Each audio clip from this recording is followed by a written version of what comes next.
फिर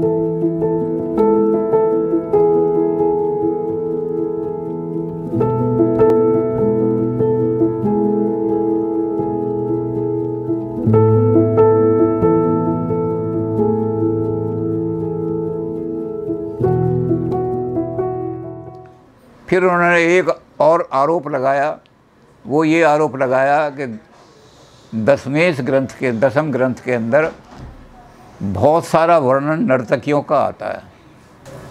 तो नर्तकी ऐसे गीत गाती हैं जो काम उत्तेजक गीत होते हैं, जिनसे काम भड़कता है आदमी के अंदर, और काम जिनसे भड़कता है वासना भी भड़क जाती है उनसे। फिर तो ऐसी वाणी कभी भी किसी धर्म ग्रंथ में नहीं आ सकती। धर्म ग्रंथ में ऐसे नर्तकियों के किस्से हैं, इसमें दशमेश ग्रंथ में। तो इसे दशमेश ग्रंथ धर्म स्थान में रखने की जगह नहीं है। तो जो लोग गुरु ग्रंथ साहब दसम ग्रंथ के समर्थक थे, उन्होंने फिर याद दिलाया। उन्होंने कहा कि जैसे गुरु गोविंद सिंह ने वैल्यूज़ खोजने के लिए राम, कृष्ण, परशुराम, ये सारे अवतार जो थे, 24 अवतार, दत्तात्रेय अवतार और सारे अवतार जो थे, उनको वैल्यू खोजने के लिए लिया।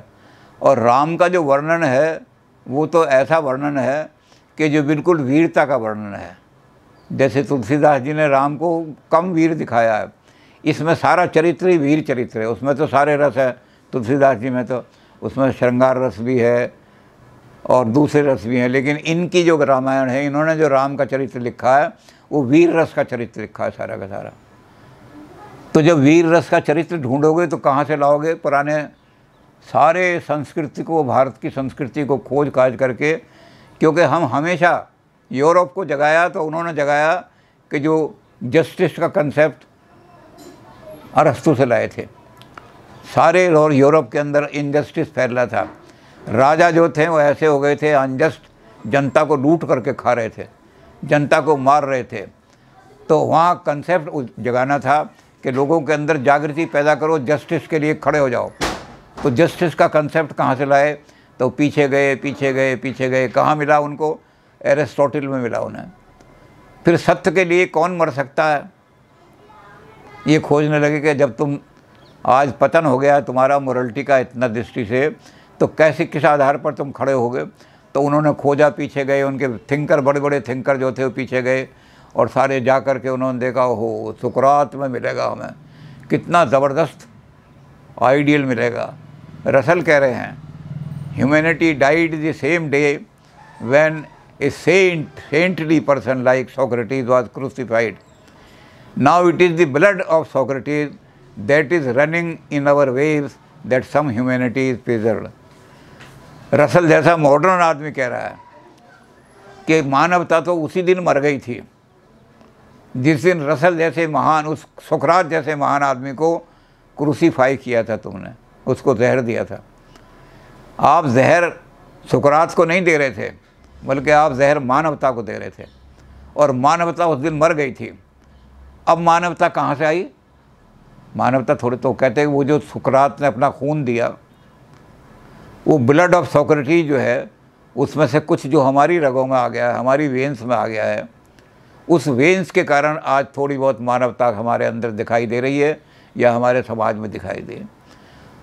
तो जैसे उन्होंने, और वाइट हेड ने तो बिल्कुल लिख दिया, वाइट हेड ने लिख दिया कि all philosophy is nothing but foot notes on the philosophy of Plato. किसी आदमी ने कोई थिंकिंग की नहीं उसके लिए, सारे चिंतन करने वाले लोग जो हैं वो प्लेटो की फ़िलॉसफी पर ही फुट नोट लिखते रहे, तो सारी इतनी बड़ी दुनिया की फ़िलॉसफी पैदा हो गई वेस्ट में। तो हमें हमेशा प्राचीन काल से आदर्श खोज के लाने पड़ते हैं। तो यहाँ भी उन्होंने ऐसे ही किया। इन्होंने कहा प्राचीन काल के आदर्श लाने हैं तो एक एक को खोजो। परशुराम जी ने क्या किया? परशुराम जी ने क्या कि इस भूमि पर जो क्षत्रिय है उसका नाम है, जो क्षत हैं, दुखी हैं, मजलूम हैं, जिन पर अत्याचार हो रहा है, उनकी रक्षा करना। क्षत लोगों की त्राण करना। त्राण का मतलब उनके ऊपर छा जाओ छाते की तरह से, उनकी रक्षा कर लो। और जब क्षत्रिय जो थे वो प्रजा भक्षक बन गए, प्रजा की रक्षा करने के बजाय प्रजा को लूट करके खाने लगे, प्रजा का धन हरण करने लगे। हमारे मैकियावेली यूरोप में बहुत तकड़े थिंकर हुए हैं। उन्होंने राजा को डिक्टेटरशिप बनने के लिए कि राजा गिवर ऑफ द लॉ है, लेकिन राजा के ऊपर कोई लॉ लागू नहीं हो सकता। जो राजा के मुख से शब्द निकलेंगे वही लॉ बन जाएगा। तो राजा के ऊपर कौन सा लॉ लागू होगा।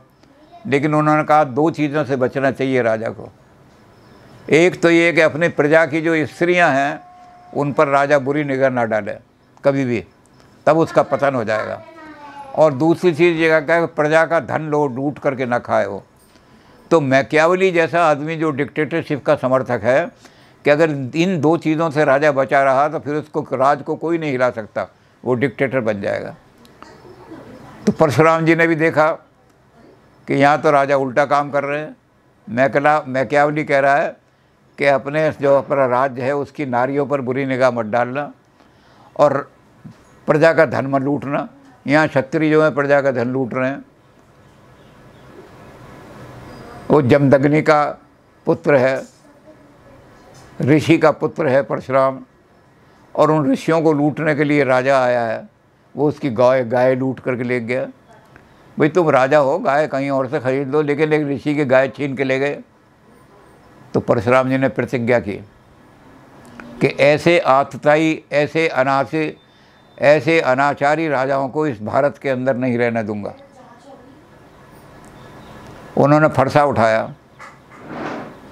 और फरसा उठा करके कहा, राम के सामने खड़े थे, तब उन्होंने कहा कि राम तू जानता नहीं है फरसा क्या है। इस फरसे ने 21 बार छत्रानी रांड बना दिए हैं। कोई भी ऐसा क्षत्रिय जो अपने धर्म को त्याग करके उल्टा प्रजा को खा रहा है, प्रजा की रक्षा करने की बजाय। तो जब ये आदर्श निकाल के लाए और तो जनता में आया कि ऐसे राजा जो हैं, जो आज उन्होंने संकेत तो नहीं दिया, लेकिन वो मुग़लों की तरफ संकेत था कि मुग़ल राजा जो हैं हमारी स्त्रियों को उठवा करके अपने हरम में डाल रहे हैं। अपनी विलासता के कारण से शाहजहाँ ने अपना ताजमहल बनाने के लिए अपनी जो गरीब जनता थी उस पर टैक्स लगा करके और ताजमहल खड़ा कर दिया। इसलिए शाहिर लुधियानवी ने कहा कि तुम जो जाते हो देखने के लिए कि ताजमहल में इतनी सुंदरता है, इसको मेरी दृष्टि से देखो। और मेरी दृष्टि क्या है? शायर कहने लगे मेरी दृष्टि ये है कि सीने दहर पे नासूर है कोना नासूर। ये ताजमहल जो है ये मानवता की छाती पर बहुत बड़ा कैंसर है, और कैंसर में से खून निकलता रहता है। तो कहते तुम इसकी जोड़ जो हैं पत्थरों के उनको देखना, क्योंकि मेरे और तेरे ही अजदाद का है इसमें खून। मेरे और तेरे बाप दादा का खून निचोड़ करके अपनी औरत को खुश करने के लिए एक राजा ने बना दिया। तो जनता को लूटने वाले राजा, जनता की बहू बेटियों का हरण करने वाले राजा, उनके खिलाफ कैसे लोगों को उठाते? दशमेश गुरु ने तो उठाना था सारे देश को, तो कैसे उठाते? तो वो अवतारों के द्वारा परशुराम जी को लेकर के आए और परशुराम जी के मुख से कहला दिया कि ऐसे क्षत्रिय जो जनता का भक्षण कर रहे हैं, उन क्षत्रियों को राज करने का कोई अधिकार नहीं है। जो बहू बेटियों का, जो नाग थे, नाग कन्याएं थीं, बड़ी सुंदर होती है नाग कन्याएं, तो सहस्त्रार्जुन उनका हरण करा लेता था। और उन्होंने आकर के बड़ी शोर शार मचाया। तो परशुराम जी की माँ ने कहा कि जिस दिन मेरा बेटा आएगा तुम्हारी सारी कन्याओं को मुक्त करा देगा। राजा का काम कन्याओं का हरण करके अपने हरम में डालना नहीं है। और जिस दिन परशुराम जी आए उसने कहा कि कन्याओं को मुक्त कराने के लिए युद्ध करो, इसकी भुजाएं काट दो सारी की सारी। तो जब ऐसे आदर्श ला करके खड़े करेंगे तभी तो समाज जागेगा। तो ये रेनेजा का टाइम है।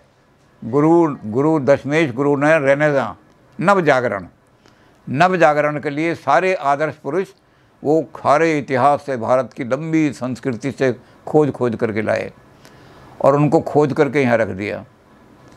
तो उन्होंने कहा कि सारे काम जो है ये उन्होंने जो काम किए उसमें भारत की संस्कृति में सबसे बड़ी बात जो है वो ये बात भी है, जैसे आप कह रहे हो नर्तकियों की, सारी संस्कृति में यही कहानी मिलती है आपको।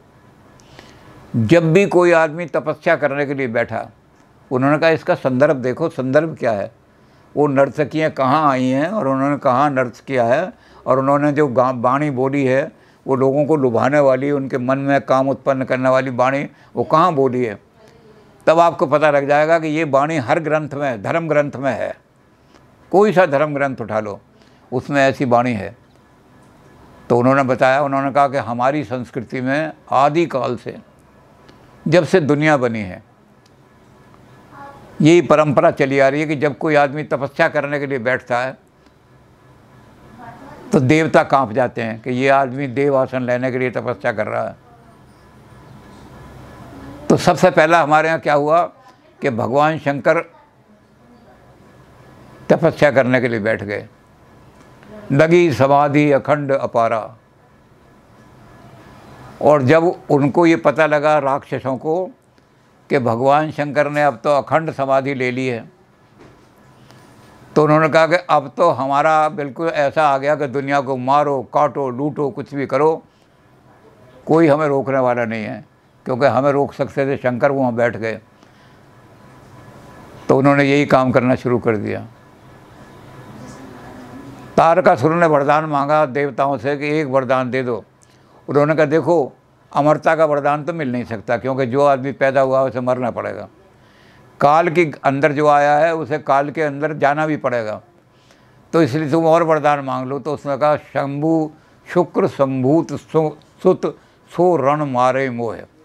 भगवान शंकर के अपने शुक्र से, अपने वीर्य से जो पुत्र उत्पन्न होगा वही संसार में मुझे जीत सके और कोई ना जीत सके, ये वरदान दे दो। अब ये हुआ कि शंकर तो समाधि में बैठे हैं, तो शंकर शादी कैसे करेंगे। तो देवताओं ने क्या किया, अप्सराएं भेजी, कामदेव को भेजा, जाओ समाधि तोड़वाओ उनकी। ये सारा वर्णन हमारे यहाँ से आता है। तपस्या तोड़वाने के लिए कामदेव हमेशा स्त्रियों को भेजता है। अप्सराएं आई, उन्होंने नाचना शुरू किया, शरीर भगवान शंकर के शरीर को स्पर्श करना शुरू किया कि इसके शरीर को किसी तरह हम धीरे धीरे करेंगे तो ये जाग जाएगा, और तरह तरह के हाव भाव दिखाने शुरू किए। पर भगवान शंकर हारे नहीं, उन्होंने काम का नाश कर दिया, इसलिए संसार में वो महादेव हो गए। तो स्त्रियों का तो वर्णन हर जगह है धर्म ग्रंथ में। जब भी आप शिव पुराण पढ़ोगे या शिव की कथा पढ़ोगे या रामायण पढ़ोगे, भगवान शंकर ने राम के कहने से तपस्या तोड़ी और विवाह किया, तो वहाँ ये वर्णन ज़रूर आएगा कि किस तरह से कामदेव ने अपनी सुंदर सुंदर, इतनी सुंदर सुंदर नारियाँ भेजी कि जिन पर मोहित होकर के वृक्ष भी उनका आलिंगन करने थे। ऐसी नारियां थीं कि वो जब भगवान शंकर के आगे जाके जगती थीं तो भगवान शंकर की समाधि खुली नहीं, लेकिन वहाँ वृक्ष जो थे उनकी शाखाएं आके उन्होंने उनको। तो इतना काम का वर्णन जो है वो धर्म ग्रंथ में भगवान शंकर की समाधि तोड़ने के लिए लिखा हुआ है। और अंत में विजय किसकी हुई, भगवान शंकर की विजय हुई, कामदेव हार गया। इसी तरह से और लोगों की समाधि थी। नारद जी जब समाधि में बैठे तो इंद्र को ये हुआ कि ये जो समाधि में बैठा है इसका कोई पॉलिटिकल स्वार्थ है इसका। ये जो इतनी समाधि कर रहा है, जो तपस्या कर रहा है, ये पॉलिटिकल मुख्यमंत्री बनने के लिए या प्रधानमंत्री बनने के लिए या राष्ट्रपति बनने के लिए, ये मेरा पद छीनने के लिए कुछ कर रहा है। सूख हार लय भाग्य स्वान निरख मृगराज जान जाए। वो जो कुत्ता जो होता है वो सूखी हड्डी को चूस रहा होता है, और वो स्वान जब देखता है कि शेर उधर से आ रहा है तो कुत्ता क्या कहता है, ओ शेर तू मेरी हड्डी छीनने के लिए आ रहा है क्या यहाँ। तो ऐसे ही सुरपति जो है वो क्या करता है कि ऊंच निवास नीच करतूती, जो ऊंची गद्दी पर बैठा होता है वो नीच से नीच, जो भी आप सोच भी नहीं सकते कितना नीच काम करेगा, कि वो अपनी गद्दी को बचाने के लिए देख सके ये आप मेरी गद्दी पर ना अधिकार कर ले। तो इंद्र वहाँ अप्सराएं भेज देता था, जाओ अप्सराओं इसका तब भंग कराओ। तो नारद जी के सामने भी बड़ी बड़ी अप्सराएं आईं, बहुत ज़्यादा अप्सरा आकर के उन्होंने सारा कामदेव ने ऐसा कर दिया कि नारद जी मोहित हो जाए, इनकी तपस्या टूट जाए। लेकिन नारद जी का भी यही हुआ कि कठोर तपस्या करने वाले आदमी वो सारी वेश्याएँ जो थी, नर्तकियाँ, वो हार गईं और नारद जी जो थे उनकी तपस्या नहीं टूटी नारद जी की। हालांकि नारद जी को इस बात का अहंकार हो गया कि मैं काम को जीतने वाला हूँ, दुनिया में कोई आदमी काम को नहीं जीत सकता, लेकिन मैंने काम को जीत लिया है। उसके अहंकार को फिर भगवान शिव जी ने, भगवान विष्णु ने उसको अहंकार को तोड़ा उनका। लेकिन वहाँ भी यही था, कामदेव का सारा वर्णन आता है इस धर्म ग्रंथों में। जहाँ जहाँ नारद के उसकी आएगी वहाँ सब आएगा, अप्सराएँ कैसे गईं, इंद्र ने कैसे भेजी, और नीच से नीच करतूत की उन्होंने जा कर के उन्होंने नारद को, लेकिन नारद जीत गए और इसलिए नारद महामुनि बन गए दुनिया के अंदर। अर्जुन ने जब तपस्या शुरू की तब भी इंद्र को ये लगा कि तपस्या कर रहा है, कहीं देवताओं को लगा ये तपस्या कर रहा है, और तब उन्हें वरदान ये दिया देवताओं ने कि जब अगर तपस्या में सफल हो गया, गांडीव को उठाने की तपस्या जो कर रहा है, तो जब तक गांडीव तेरे हाथ में रहेगा तुझे कोई हरा नहीं सकता। तो अर्जुन ने छुप करके, लेकिन किसी को पता न लग जाए, किसी को पता लग गया तो तेरी तपस्या तोड़ाने की कोशिश करेगा वो। तो रात को छुप करके अभ्यास करते थे अर्जुन जो थे। तो इंद्र ने उर्वशी को भेज दिया। उर्वशी बहुत सुंदर थी, और उर्वशी ने क्या किया, अपने ऊर्ध्व वस्त्र, ऊपर की साड़ी बिल्कुल उतार दी, नीचे के वस्त्र रह गए, पीछे की साड़ी घिसटती हुई आ रही है, अर्धनग्न अवस्था में अर्जुन के सामने आ गई। अर्जुन ये समझे कि आधी रात में एक औरत ही किसी ने इसके साथ अत्याचार किया है। तो उन्होंने कहा कि मैं क्षत्रिय हूँ, क्षत्रिय का काम है जो शत लोग हैं जिन पर अत्याचार हुआ है उनकी रक्षा करना।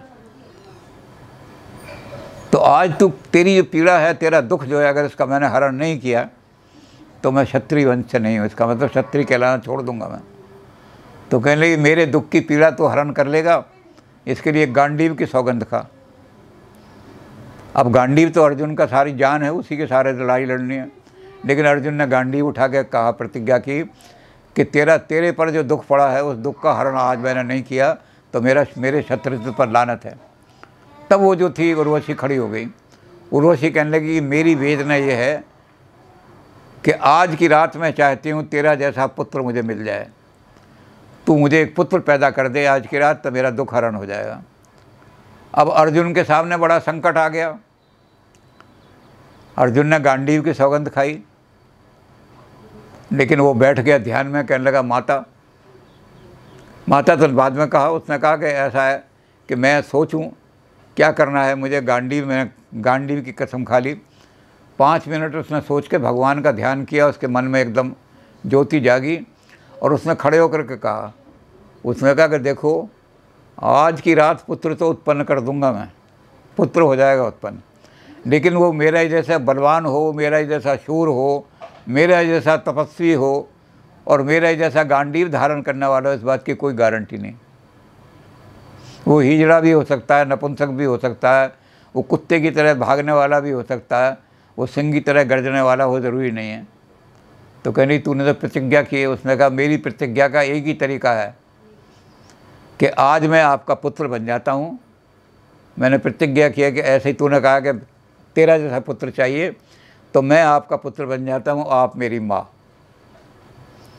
अब ये जो थी तो काम पीड़ित थी। उसने कहा तूने एक काम पीड़ित नारी को और निराश किया है, तो जा मैं तुझे शाप देती हूँ, तू हिजड़ा बन जा, तेरा पुरुषत्व खत्म हो जाएगा। तो अर्जुन जो थे हाथ जोड़ के फिर भी खड़े हो गए।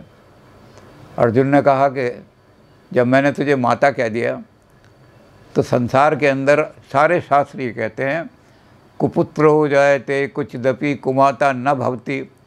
कुपुत्र तो हर घर में पैदा हो जाते हैं, कपूत तो हर घर में पैदा हो जाता है, लेकिन माँ बेटे को खाए ऐसी माँ नहीं हो सकती कोई। तूने तो माता जो है जगदम्बा माता, तूने तो माता का नाम ही बदनाम कर दिया। संसार में कौन माँ को इतना मानेगा। तो माँ कभी पूत का नुकसान नहीं करती। अगर माँ डायन भी हो तो अपने पूत को नहीं खाएगी, पड़ोसी का खा लेगी। और तूने मुझे शाप दे करके माता का नाम लगा दिया। तेरा शाप तो मैं धारण कर लेता हूँ, लेकिन माँ का।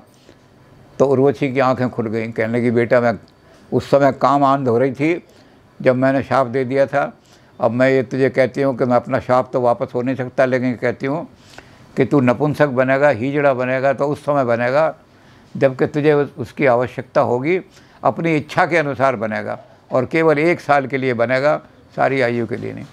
तो उर्वशी हार गई, अर्जुन जीत गए। तो हमारे यहाँ हर तो जहाँ भी हर ग्रंथ में ये वर्णन आता है। कौन सा ग्रंथ है जिसमें ये वर्णन नहीं है?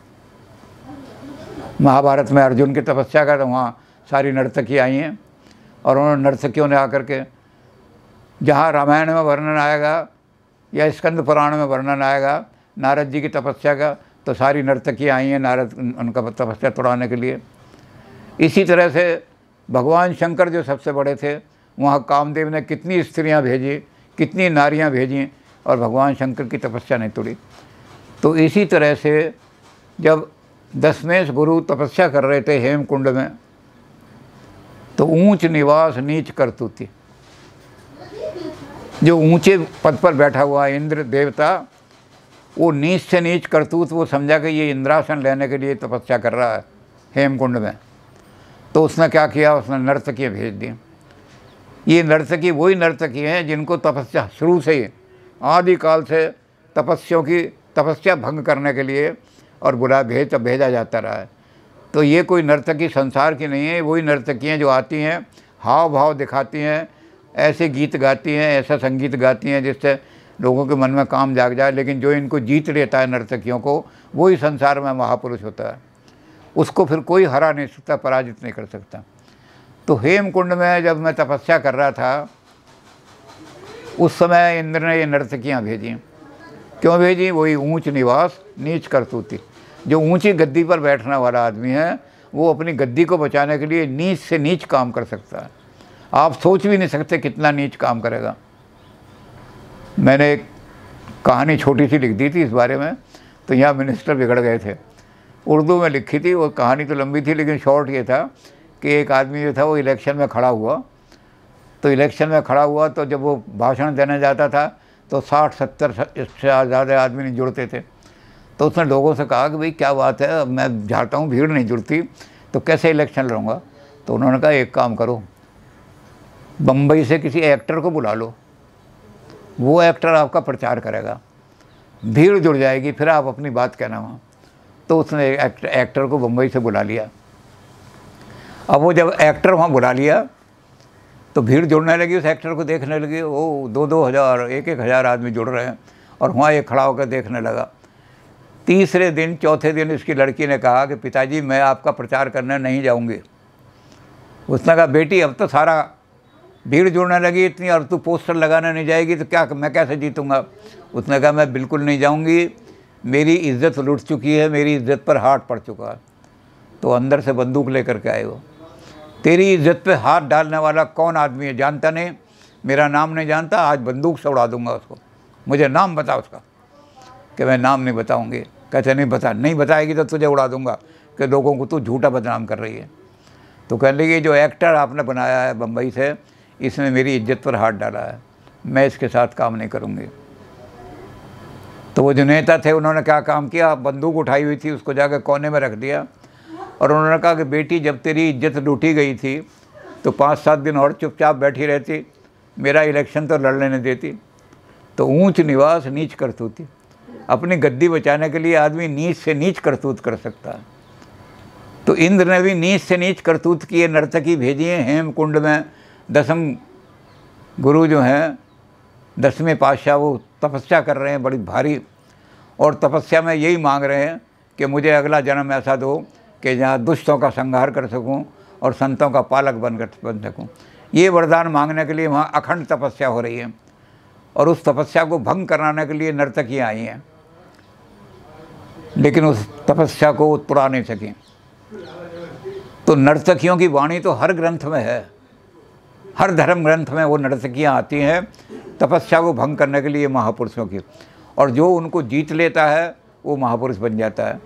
तो ये जो लोग आपत्ति उठा रहे हैं, हमारे विवाद उठा रहे हैं कि इसमें कुछ नर्तकियों का वर्णन है, वो नर्तकियाँ हाव भाव और तरह तरह की बातें उन्होंने सवैयों में कही हैं, तो ऐसी चीज़ों को हम उस पर नहीं रख सकते।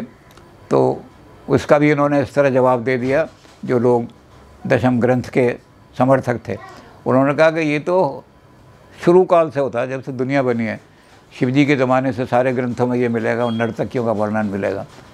तो उन्होंने कहा वो नर्तकी जो थी, तो दसम ग्रंथ के अगेंस्ट थे, उन्होंने कहा कि वो नर्तकी तो राय के सामने नृत्य करने गई थी, और राय के सामने जब नृत्य किया था तब उन्होंने ऐसे ऐसे वचन कहे थे जो काम उत्तेजक हैं।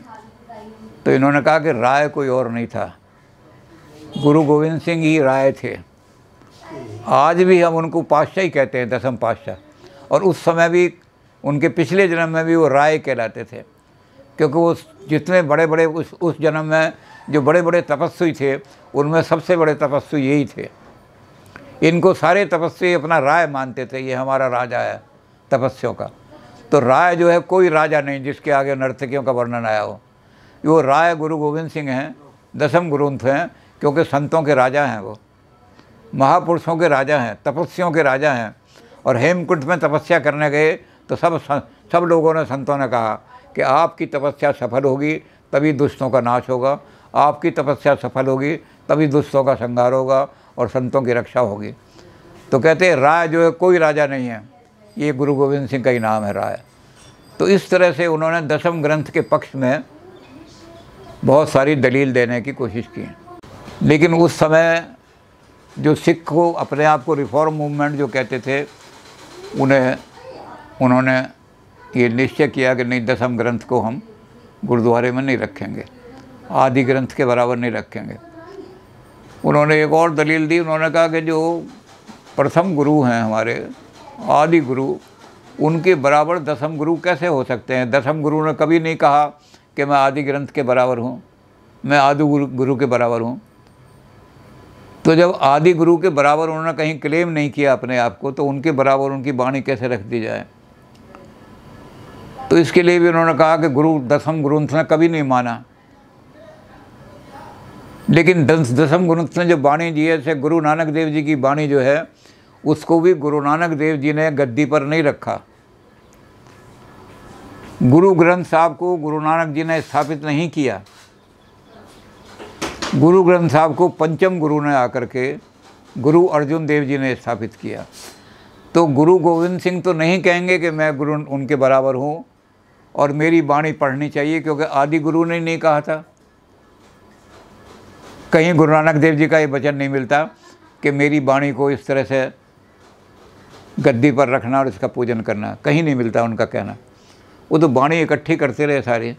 उस वाणी को संकलित करके पंचम गुरु ने, अर्जुन देव जी ने, गुरु ग्रंथ साहब का प्रेजेंट जो रूप है वो आदि ग्रंथ का, वो उन्होंने बनाया। और उन्होंने फिर गुरु ग्रंथ साहब की स्थापना करके अकाल तख्त पे हरमंदिर साहब में की। तो इसलिए उन्होंने कहा कि दसम ग्रंथ ने कभी, दसमेश गुरु ने कभी दावा नहीं किया कि मैं उनके बराबर हूँ।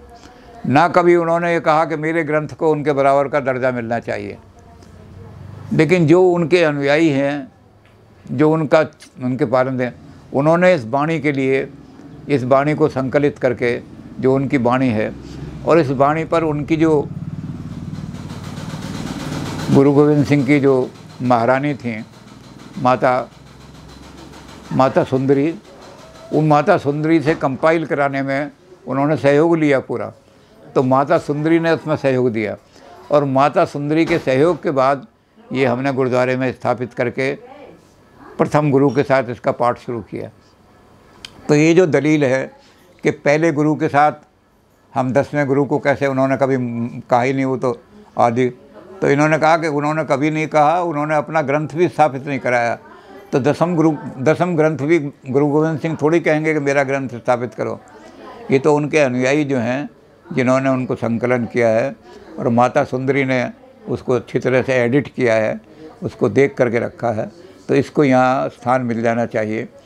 तो ये विवाद चलता रहा है, और ये विवाद जो है 1905 तक नहीं चला। 1905 में जब रिफॉर्म मूवमेंट आया सिखों का, तब ये विवाद खड़ा किया गया। तो जहाँ वो मूर्तियाँ हटाई गई थीं, वहाँ ये दसम ग्रंथ भी वहाँ से हटा दिया गया। आज पोजीशन ये है इस विवाद की कि 2 तख्त हमारे, यानी पटना साहब जहाँ गुरु गोविंद सिंह का जन्म हुआ, और नांडे साहब हजूर साहब कहलाता है वो, जहाँ उन्होंने ज्योति ज्योत समाए, जो इस शरीर को त्याग करके ज्योति जो परम ज्योति में समा गए। वहाँ दोनों दो तख्त जो हैं, उन दोनों तख्तों पर दसम ग्रंथ का पाठ आज भी होता है। वहाँ दसम ग्रंथ का पाठ किया जाता है। वो दसम ग्रंथ के जो मानने वाले थे उनके सारे आर्गूमेंट को मानते हैं। वो कहते हैं ये विवाद जो खड़ा किया, ये तो जो रिफॉर्मिस्ट मूवमेंट था उन्होंने खड़ा किया, हम 200 साल में किसी ने खड़ा नहीं किया था इसका, तो हम इस परंपरा को चलाएंगे। अब इस परंपरा में तय करना ये टीचर्स का, यूनिवर्सिटी टीचर्स का काम नहीं है। इस परंपरा में जो दसम ग्रंथ के वो आर्गूमेंट थे उसको माना गया या नहीं माना जाए या उसको स्वीकार किया जाए, ये काम धर्म गुरुओं का है, एकेडमिशियन का काम ये नहीं है। इसलिए धर्म गुरु देखेंगे कि दसम ग्रंथ में अगर कोई ऐसी चीज़ है कि उसको गुरुद्वारों में स्थापित सम्मान दिया जाए तो वो तय करेंगे, अगर नहीं चाहते तो नहीं। पंजाब के किसी भी तख्त में, 3 तख्त हैं पंजाब के अंदर, उन 3 तख्त में कहीं भी दसम ग्रंथ का पाठ नहीं होता, सिर्फ बाहर जो है पंजाब से वहीं होता है।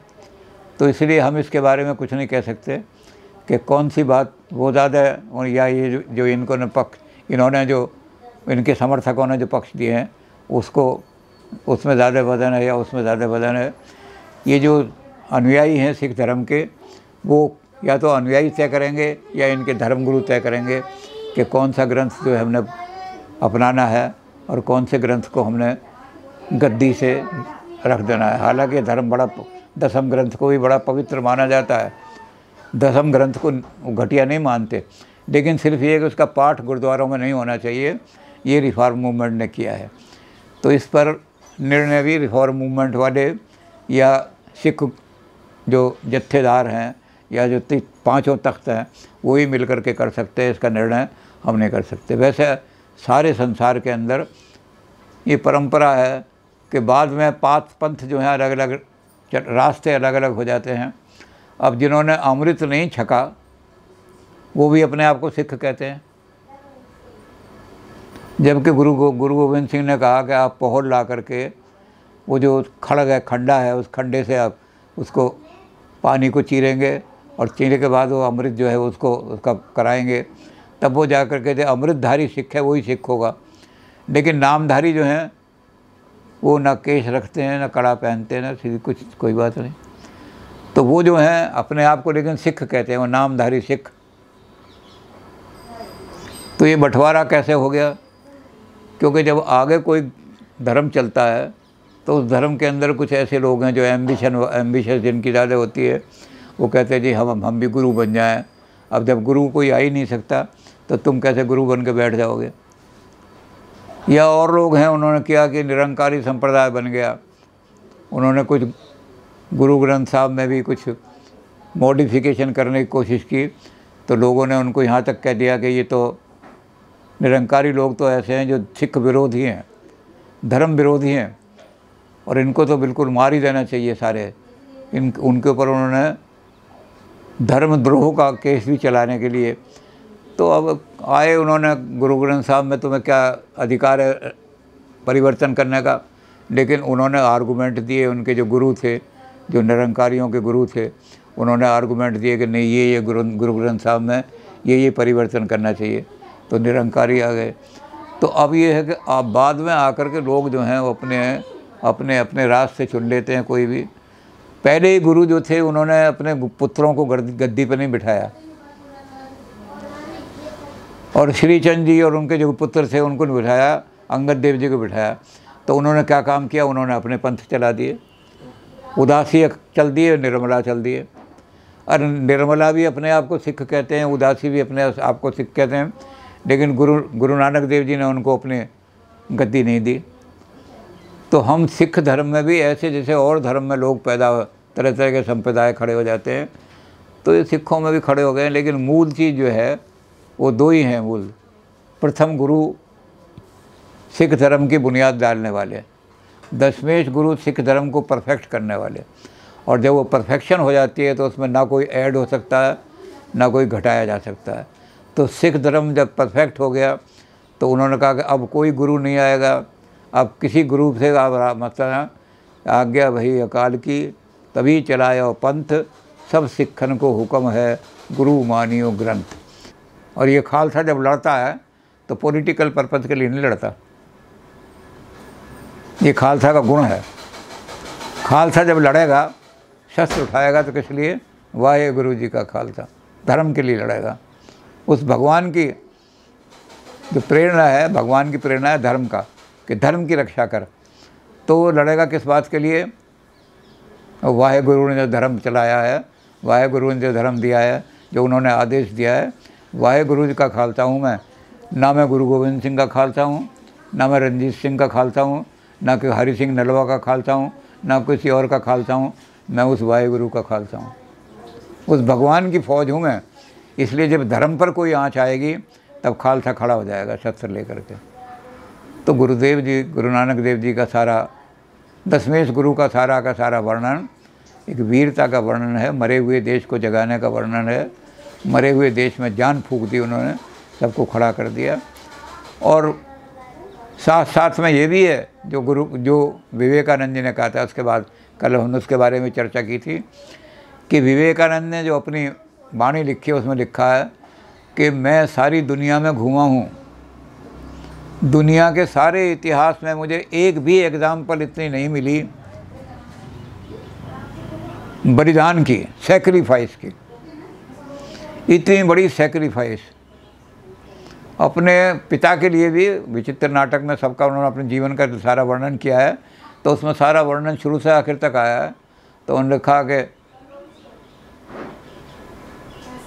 तिलक जंजू ताका प्रभु राखा। गुरु तेग बहादुर जी ने गद्दी प्राप्त करने के लिए कि मैं दिल्ली का सिंहासन प्राप्त करूं, लड़ाई लड़ी, बल्कि तिलक जंगू ताका, तिलक और जंजू को देखा। तिलक और जनेऊ काटे जा रहे हैं, तिलक मिटाए जा रहे हैं, उसको ताका।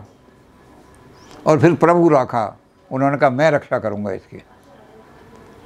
करू में कीन, कलयुग में, उन्होंने करू माने कलयुग, करू में कीन शाखा एडवेंचर, शाखा माने एडवेंचर, एक ऐसा एडवेंचर करके दिखा दिया करू में, जो सबसे बड़ा एडवेंचर है, उससे बड़ा कोई बलिदान। कैसे शीश कटा दिया वहाँ खड़े होकर के, भाई मतीदास के और उनके साथ।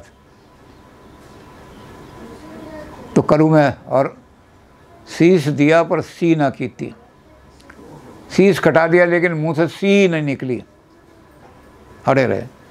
तो गुरु गोविंद सिंह जी ने अपना विचित्र नाटक जो है उसमें सारी वीरता की गाथाएं दी हैं। उसमें कहीं अपने कायरपन को या अपने परिवार के कायरपन को नहीं दिया, और सारा परिवार सैक्रिफाइस कर दिया। 2 बच्चे दीवार में चुनवा दिए गए, 2 बच्चे वहाँ चमकौर में बलिदान हो गए। माता गुज्जर कौर जो थे उनके अपने पोतों के दुख में बलिदान हो गए, पिता वहाँ बलिदान हो गए, उनके साथ मतीदास और सतीदास बलिदान हो गए। तो विवेकानंद कह रहे हैं कि दुनिया का इतिहास मुझे दिखाओ कहीं से, सैक्रिफाइस का ऐसा बड़ा इतिहास जो गुरु गोविंद सिंह जी ने रचा, वो दुनिया के इतिहास में कहीं नहीं मिलता। तो सैक्रिफाइस कौन कर सकता है? जिसको इस शरीर से मोह ना हो। सच्चा संत वही है जो इस शरीर को, मोह को त्याग करके और धर्म के लिए खड़ा हो जाए। तो खालसा धर्म के लिए खड़ा किया उन्होंने, खालसा राजनीति के लिए खड़ा नहीं किया। आज खालसा का चाहे कोई रूप हो गया हो, राजनीतिक रूप ले ले चाहे कुछ ले ले, लेकिन दशमेश गुरु ने कहीं राजनीति के लिए नहीं खड़ा किया, धर्म के लिए। वही इसलिए उन्होंने वाहे गुरु का कहा, अपना नहीं कहा। तो वो गुरु दशमेश गुरु जो हैं उनकी महानता का वर्णन हम कर रहे हैं, और उनकी महानता का बहुत वर्णन युग युगों तक होता रहेगा। जब कोई